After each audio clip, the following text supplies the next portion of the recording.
अखेर आदिराला भोवली मंदाकिनीची किटकिट. नमस्कार मित्रांनो, या मालिकेच्या आजच्या भागामध्ये नक्की काय घडलं चला तर बघूया. तर घरामध्ये आदिरा काम करत असते. मंदाकिनी सारखी किटकिट करते. काय ग, तुला एवढं पण जमत नाही?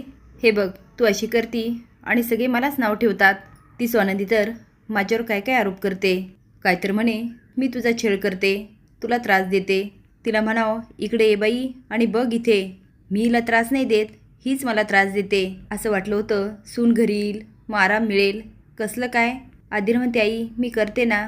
मंदाकिनी म्हणते तू. बाब म्हणतात ती प्रयत्न करते ना, मग करू दे तिला.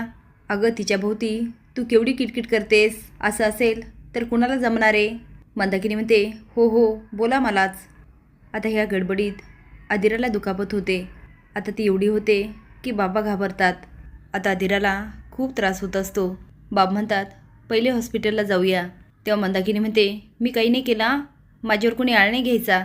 आता आदिराला किती लागलं, किती त्रास होतो हे काय मंदाकिनी बघत नाही, पण स्वतःला वाचवण्याचा प्रयत्न करते. रोहन आता कामानिमित्त बाहेर पडलेला असतो. तो आता जातो कपडे चेंज करून डिलिव्हरी बॉयचे कपडे घालतो आणि डिलिव्हरी घेण्यासाठी बाहेर उभा असतो. त्याचा मोबाईल असतो.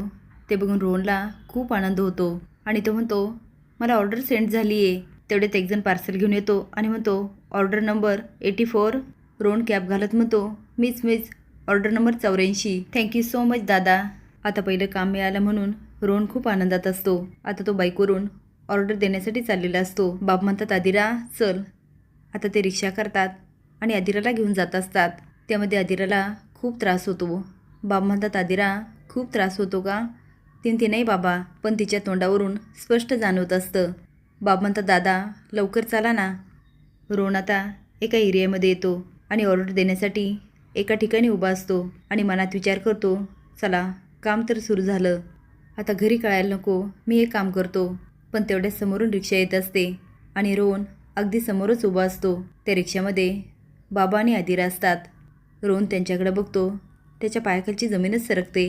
इकडे अर्पिता किचनमध्ये जाते आणि चिंगीला म्हणते मला फ्रेंच रोल करून दे. चिंगी म्हणते मॅडम तुम्ही आधी सांगितलं असतं ना तर मी करून दिलं असतं. पण स्वानंदी मॅडम. अर्पिता म्हणते स्वानंदी टीचर आहे का आणि घर म्हणजे शाळा आहे का? तिने सांगायचं आणि सगळ्यांनी ऐकायचं. हे बघ मला काहीच माहिती नाही, मला फ्रेंच रोल हवा आहे. चिंगी आता बोलायला लागते. अर्पिता म्हणते तुझी हिंमत कशी झाली ग मला बोलायची? ती आता काय मागे पुढे बघत नाही आणि चिंगीला मारणार. तेवढे स्वानंदी तिचा हात पकडते. अर्पिता मागे बघते तर स्वानंदी. आता मात्र अर्पिता चांगलीच घाबरते. स्वानंदी म्हणते हे काय करताय अर्पिता ताई? अर्पिता म्हणते ती बघ ना ऐकायलाच तयार नाही, वर मलाच बोलते. चिंकी म्हणते नाही मॅडम मी एवढंच म्हटलं, आधी सांगितलं असतं तर करून दिलं असतं. अर्पिता म्हणते बघितलंस अजून पण बोलते. स्वानंदी म्हणते अर्पिता ताई म्हणून काय तिला मारायचं का? अहो ती आपल्या घरी काम करती म्हणजे आपली गुलाम नाही आहे आणि ते प्रत्येकाला कामं ठरवून दिलेले आहेत. तिला जे काम दिलं ते अगदी व्यवस्थित पार पाडते. अर्पिता म्हणते अच्छा म्हणजे हे जे काय केलं ते तू. आता ह्या घरामध्ये सगळ्यांनी फक्त तुझं ऐकायचं का? स्वानंदी म्हणते काय बोलताय अर्पिता ताई? अहो घराला एक शिस्त हवी आहे. अर्पिता म्हणते मला नाही सांगायचा, हे घर माझं आहे, इथे कसं वागायचं हे तुम्हाला नाही सांगायचं.